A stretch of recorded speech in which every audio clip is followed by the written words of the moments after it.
राष्ट्रीय स्तर पर अपनी एक विशिष्ट पहचान बनाने वाले व्योमेश शुक्ल जी आज हमारे बीच में हैं। मैं उनका स्वागत करता हूं।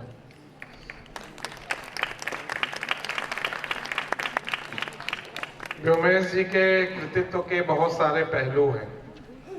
वे कवि हैं, मूलतः कवि हैं जैसा मुझे लगता है, और गद्यकार हैं, अनुवादक हैं। इसके साथ ही वे रंगकर्मी हैं और हाल ही में उन्होंने एक और बड़ी जिम्मेदारी उठा ली है। वे काशी के प्रसिद्ध नागरिक प्रचारणी सभा के प्रधानमंत्री भी हैं। तो व्योमेश जी, सहज ही एक बात जहन में आती है, कितना सब कुछ आप कैसे कर लेते हैं, कैसे साध लेते हैं?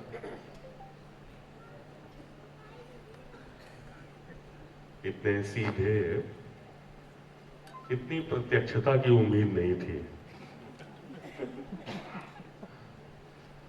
आप सब लोगों का मैं बहुत शुक्रगुजार हूं, इतनी सुंदर महफिल मुझे देने के लिए।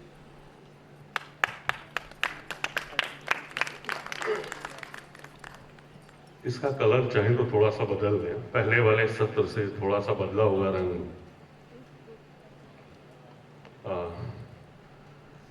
जब ये बात होती है कि व्यक्तित्व में बहुत सारे आयाम हैं, तो मुझे अव्वल तो उस पीढ़ी का हूं मैं शायद जिसे अपने ऊपर सूत भर भी यकीन नहीं है। तो मुझे लगता है कि मैं बहुत तरीकों से बदमाशियां कर सकता हूं। एक ही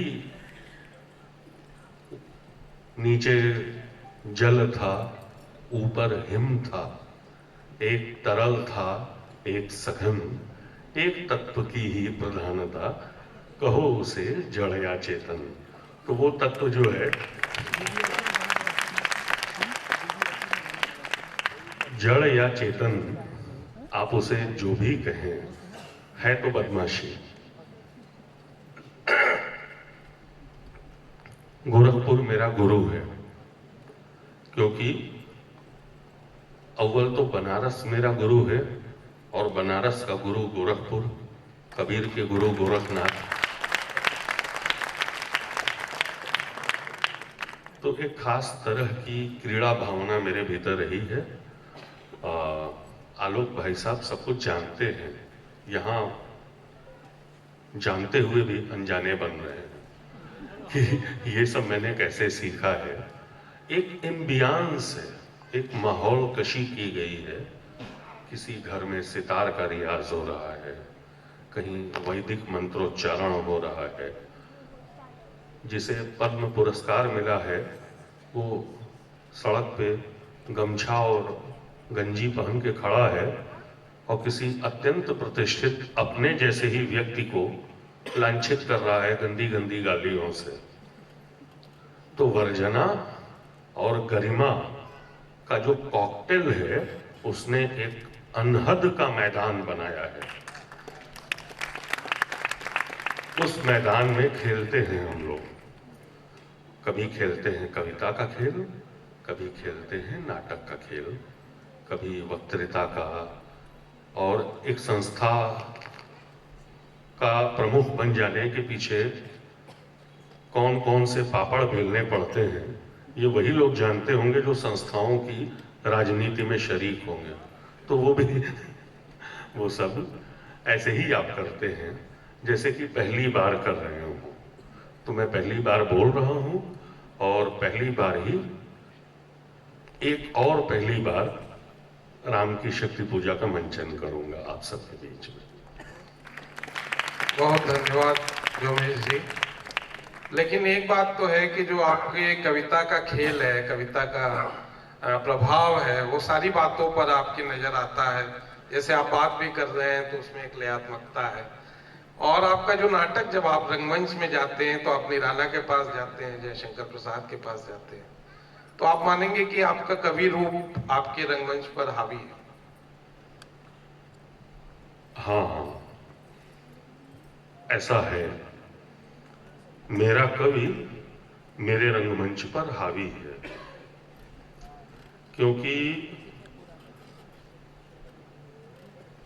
हम लोग कविता की तासीर पर कविता के वजन पर जिंदगी जीना है ये सोचकर शुरू हुए थे, वैसा हो नहीं पाता।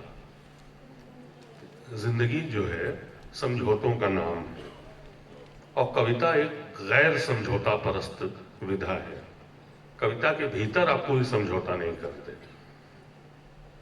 कम से कम आखिरी सांस तक इसकी कोशिश करते हैं। तो कविता वाली शर्तें जब आप दूसरे कला माध्यमों पर आयत करते हैं तो थिएटर करते समय वो एक तरह का थिएटर ऑफ पोएट्री जैसी कोई चीज बनने लगती है, अगर ये पद बड़ा लग रहा हो। लेकिन मैं प्रस्तावित करता हूं पूरी विनम्रता के साथ कि जैसे कहानी का रंगमंच होता है, हुआ है इस देश में, वैसे ही कविता का भी रंगमंच होता है और इसके पीछे कई वजहें हैं। मैं बोलूं थोड़ा सा। एक तो जो यथार्थ है वो बहुत ज्यादा हमारे साथ है। जीवन में इतना ज्यादा नाटक खुद ही है साहब कि आप क्या नाटक देखेंगे।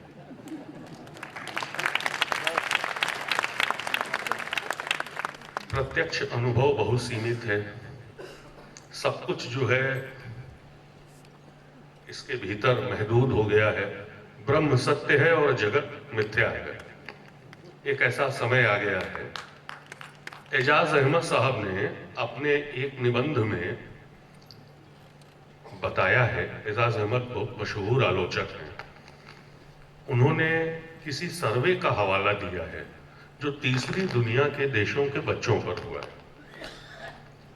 वो सर्वे हमसे ये कहता है कि तीसरी दुनिया यानी विकासशील अविकसित अर्धविकसित देशों की दुनिया जो है उसके 90% बच्चों के जेस्चर्स यानी शारीरिक मुद्राएं बिल्कुल अमेरिकी बच्चों जैसी है। यानी जो अमेरिका वाला पैटर्न है हाथ हिलाने का, वाओ दैट्स ग्रेट बोलने का, चीजों से प्रभावित होने का, घटनाओं से प्रतिकृत होने का जो शिल्प है, ये हमारे न चाहने के बावजूद अमेरिकी है। इस नाटक के आगे आप जो नाटक करेंगे यथार्थ का, पैंट और शर्ट पहन के खड़ी बोली हिंदी में दो चार बातें कहेंगे टेलीविजन सीरियल की तर्ज पे और मान लेंगे कि वही भारतीय नाटक है, तो आप भले मान लें, मैं नहीं मानूंगा। क्योंकि भारतीयता बहुत बड़ी चीज है, हमें यथार्थ से आक्रांत नहीं होना है। यथार्थ अगर दबंग है तो कहना भी जंग है। यथार्थ अगर बहुत तेजी से हमारी ओर बढ़ा आ रहा है तो एक तरीका तो यह है कि आप इलस्ट्रेटर बन जाइए। बहुत भीषण हत्याकांड कोई जो सड़क पर हुआ है उसको रंगमंच पे घटा दीजिए। एक तरीका यह है उस हत्याकांड के प्रति विरक्ति पैदा करने का। लेकिन आप जानते हैं कि ऐसा बारहा होता नहीं। जब आप एक नरसंहार की, एक अन्याय की, दमन की, हिंसा की तफसील को रंगमंच पर दोबारा सृजित करते हैं तो चाहे अनचाहे आपसे एक चूक हो जाती है। वो चूक है कि आप उस अन्याय को जस्टिफाई नहीं करने लगते हैं, उसको ग्लोरीफाई कर देते हैं। मैं एक उदाहरण दूंगा तो शायद इस कठिन लगती बात को कुछ आसान कर सकूंगा। एक मशहूर उपन्यास है काशीनाथ सिंह ने लिखा है। उसका एक अध्याय है कौन ठगवा नगरिया लूटल हो। उसकी कहानी पर एक फिल्म बनी मोहल्ला 80 नाम की, चंद्र प्रकाश द्विवेदी जी ने बनाई, जो अपनी रिलीज डेट के पहले ही न जाने कहां से रिलीज हो गई। उस पर नाटक भी हुए हैं। उस पर एक नाटक राष्ट्रीय नाट्य विद्यालय तृतीय वर्ष के विद्यार्थियों ने आज से करीब 15 साल पहले कीर्ति जैन के निर्देशन में, जो एक मूर्धन्य रंग निर्देशिका है, और अभिलाष पिल्लई के विजुअलाइजेशन में किया था। तो कहानी ये है कि बनारस में बहुत सारी परंपराएं जो हैं वो नई शुरू हुई हैं 90 के दशक के आसपास।